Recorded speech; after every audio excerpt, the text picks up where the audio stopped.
പ്രശസ്ത ദക്ഷിണേന്ത്യൻ നടി സായ് പല്ലവി വീണ്ടും വലിയ രീതിയിലുള്ള സൈബർ ആക്രമണങ്ങൾക്കും ഓൺലൈൻ ചർച്ചകൾക്കും ഇരയായിരിക്കുകയാണ്. സംവിധായകൻ നിതീഷ് തിവാരിയുടെ ബ്രഹ്മാണ്ഡ ചിത്രമായ രാമായണത്തിൽ രൺബീർ കപൂറിന്റെ ശ്രീരാമന് സീതയായി സായ് പല്ലവി അഭിനയിക്കുന്നു എന്ന വാർത്തകളും ടീസറുകളും പുറത്തുവന്നതോടെയാണ് സോഷ്യൽ മീഡിയയിൽ ഒരു വിഭാഗം ആളുകൾ നടിയുടെ സൗന്ദര്യത്തെയും ഭാഷയെയും ഉച്ചാരണത്തെയും വടക്കേ ഇന്ത്യൻ പശ്ചാത്തലമില്ലായ്മയും വിമർശിച്ച് രംഗത്തെത്തിയത്. അഭിനയത്തിലെ സ്വാഭാവികത കൊണ്ടും മേക്കപ്പില്ലാത്ത ലളിതമായ ജീവിതശൈലി കൊണ്ടും കോടിക്കണക്കിന് ആരാധകരെ നേടിയ സായ് പല്ലവിയെ പിന്തുണച്ച് സിനിമാ രംഗത്തെ പ്രമുഖരും ആരാധകരും രംഗത്തെത്തി. സീതയെപ്പോലെ ആഴമുള്ള ഒരു കഥാപാത്രത്തെ ഉൾക്കൊള്ളാൻ സായ് പല്ലവിയുടെ ഭാവസാന്ദ്രമായ അഭിനയത്തിന് സാധിക്കുമെന്ന് അവർ ചൂണ്ടിക്കാട്ടി. 1992 മെയ് 9 തമിഴ്നാട്ടിലെ നീലഗിരി ജില്ലയിലുള്ള കോത്തഗിരിയിലാണ് സായ് പല്ലവി സെന്താമര കണ്ണൻ ജനിച്ചത്. വളർന്നത് കോയമ്പത്തൂരിലായിരുന്നു. 2016 ജോർജിയയിലെ തബിലിസി സ്റ്റേറ്റ് മെഡിക്കൽ യൂണിവേഴ്സിറ്റിയിൽ നിന്ന് MD ബിരുദം നേടി ഡോക്ടറായെങ്കിലും നൃത്തത്തോടും അഭിനയത്തോടുമുള്ള താല്പര്യം അവരെ സിനിമയിലെത്തിച്ചു. 2015 പുറത്തിറങ്ങിയ പ്രേമം എന്ന മലയാള ചിത്രത്തിലെ മലർ എന്ന കഥാപാത്രത്തിലൂടെയാണ് സായ് പല്ലവി ദക്ഷിണേന്ത്യയിലാകെ തരംഗമായത്.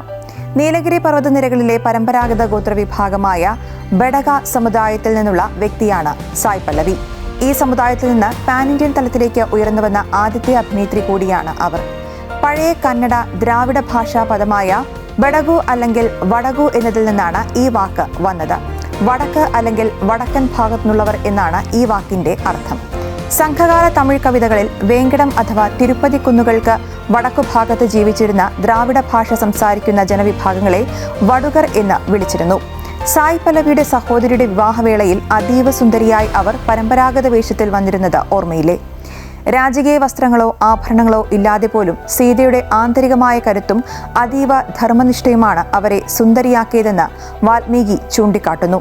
അതായത് രാമായണത്തിലെ സീതയുടെ രൂപം നിശ്ചയിക്കപ്പെടുന്നത് സഹിഷ്ണുത, ആത്മവീര്യം, ആത്മീയമായ പവിത്രത എന്നിവയിലാണ്, അല്ലാതെ ഇന്നത്തെ വെളുത്ത ചർമ്മസങ്കല്പങ്ങൾ കൊണ്ടല്ല. രാമായണം സിനിമയുടെ ചിത്രീകരണം പുരോഗമിക്കുമ്പോൾ സായ് പല്ലവി നേരിടുന്ന ഈ സൈബർ ആക്രമണങ്ങൾ മോഡേൺ സിനിമയിലെ സോഷ്യൽ മീഡിയ ട്രോളിന്റെ വ്യാപ്തി വർദ്ധിപ്പിക്കുന്നു. എങ്കിലും നീലഗിരി കുന്നുകളിൽ നിന്ന് ഇന്ത്യൻ സിനിമയുടെ നെറുകയിലെത്തിയ സായ് പല്ലവി സീതയായി മികച്ച പ്രകടനം കാഴ്ചവെക്കുമെന്ന പ്രതീക്ഷയിലാണ് അവരുടെ ദശലക്ഷക്കണക്കിന് വരുന്ന ആരാധകർ.